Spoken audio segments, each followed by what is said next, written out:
Ang mensahe para sa mga bundok ng Israel. 36 na kabanata.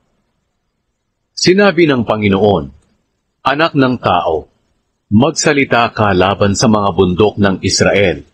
Sabihin mo sa kanila, O mga bundok ng Israel, makinig kayo sa sinasabi ng Panginoon. Ito ang sinabi ng Panginoong Diyos.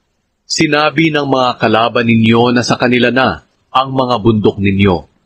Kaya anak ng tao, sabihin mo sa mga bundok ng Israel na ako ang Panginoong Diyos ay nagsasabi, Sinalakay kayo ng mga bansa mula sa iba't ibang dako, at sila ngayon ang nagmamay-ari sa inyo.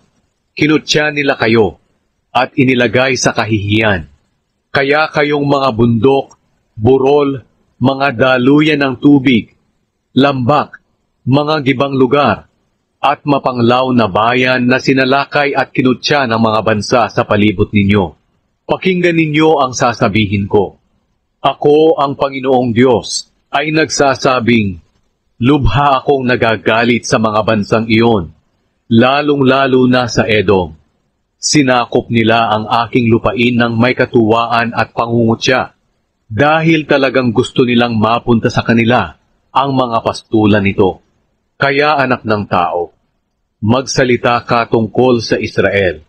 Sabihin mo sa mga bundok, burol, daluyan ng tubig at lambak, na ako, ang Panginoong Diyos, ay nagsasabi, Tiniis ninyo ang pangungutya ng mga bansa sa palibot ninyo. Kaya dahil sa matindi kong galit, ako, ang Panginoong Diyos, ay sumusumpang mapapahiya rin ang mga bansang iyon. Ngunit kayong mga bundok ng Israel, tutubuan kayo ng mga punong kahoy na namumunga para sa mga mamamayan kong Israel. Dahil malapit na silang umuwi, makinig kayo, aalagaan ko kayo. Bubungkalin at tataniman ko ang mga lupa ninyo. Pararamihin ko kayo, kayong mga mamamayan ng Israel. Muling itatayo at titirhan ang mga nawasak ninyong mga bayan. Pararamihin ko ang mga tao at mga hayop sa inyo. Patitirahin ko silang muli sa lupain ninyo katulad noon, at pauunlarin ko kayo ng higit pa kaysa sa dati, at malalaman ninyong ako, ang Panginoon. Ibabalik ko ang mga mamamayan kong Israel sa inyo. Sila ang magmamay-ari sa inyo, at hindi nyo na muling kukunin ang mga anak nila. Sinabi pa ng Panginoong Diyos, Sinasabi ng mga tao sa inyo na nilalapa ninyo ang inyong mga mamamayan at inuulilan ninyo sa kabataan ang inyong bansa. Pero mula ngayon, hindi na ninyo lalapain ang inyong mga mamamayan at hindi na ninyo uulilain sa kabataan ang inyong bansa. Ako, ang Panginoong Diyos, ang nagsasabi nito. Hindi ko napapayagang kutsain o hiyain kayo ng ibang mga bansa, at hindi ko na rin papayagang mawasak ang bansa ninyo. Ako ang Panginoong Diyos, ang nagsasabi nito. Sinabi pa ng Panginoon sa akin, Anak ng tao, noong ang mga Israelita ay nakatira pa sa lupain nila, dinungisan nila ito sa pamamagitan ng masasama nilang ugali at pamumuhay.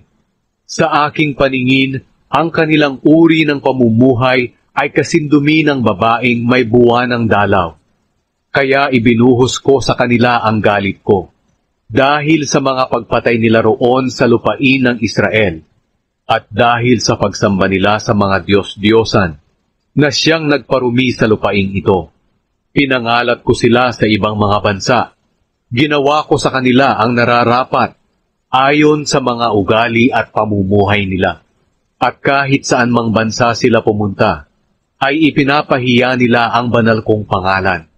Sapagkat sinasabi ng mga tao, sila ang mga mamamayan ng Panginoon, pero pinaalis niya sila sa kanilang lupain. Nag-alala ako sa aking banal na pangalan, na inilagay ng mga mamamayan ng Israel sa kahihiyan, saang bansa man sila pumunta.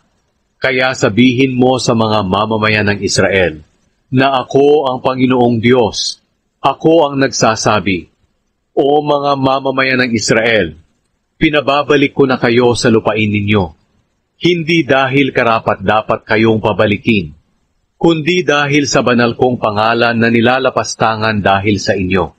Saan mang bansa kayo mapunta, ipapakita ko ang kabanalan ng marangal kong pangalan sa mga bansa kung saan nilapastangan ninyo ito, at malalaman ng mga bansang iyon na ako ang Panginoon, kapag ipinakita ko sa kanila ang aking kabanalan sa pamamagitan ng gagawin ko sa inyo.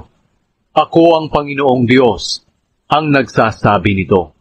Sapagkat kukunin ko kayo sa iba't ibang bansa, at pababalikin ko kayo sa sarili ninyong lupain.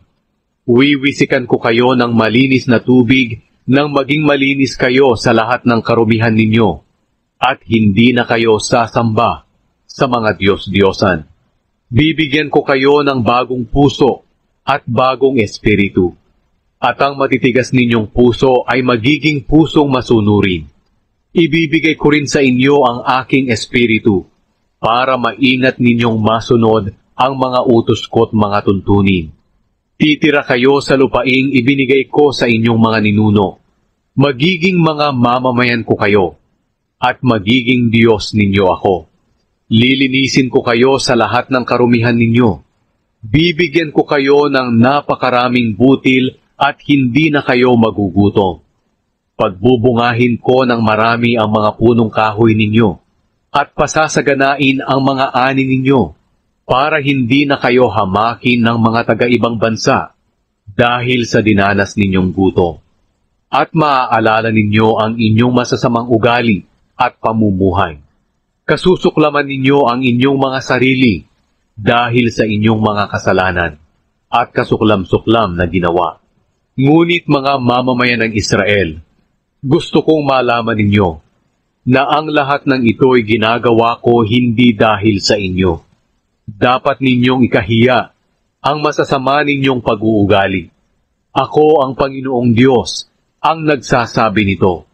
Sinabi pa ng Panginoong Diyos, kapag nalinis ko na kayo sa lahat ng kasalanan ninyo, patitirahin ko kayong muli sa lungsod ninyo, at muli ninyong itatayo ang mga bayan na nawasak. Ang mga lupaing walang pakinabang noon ay bubungkalin na ngayon. At ang lahat ng makakakita nito ay magsasabi, ang lupaing walang pakinabang noon, ngayon ay parang hardin na ng Eden. Ang mga lungsod na giba at mapanglaw noon, ngayon ay tinitirhan at napapadiran na. At malalaman ng mga bansang nakatira sa palibot ninyo, na ako ang Panginoong nagtayo ng mga nawasak at nagtanim sa mga ilang na lupain. Ako ang Panginoon ang nagsasabi nito, at gagawin ko ito.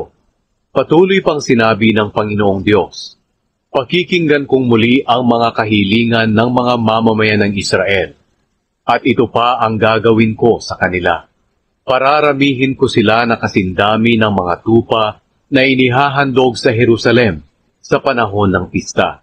Kaya ang mga nawasak na lungsod ay titirhan na ng maraming tao, at malalaman nila na ako ang Panginoon.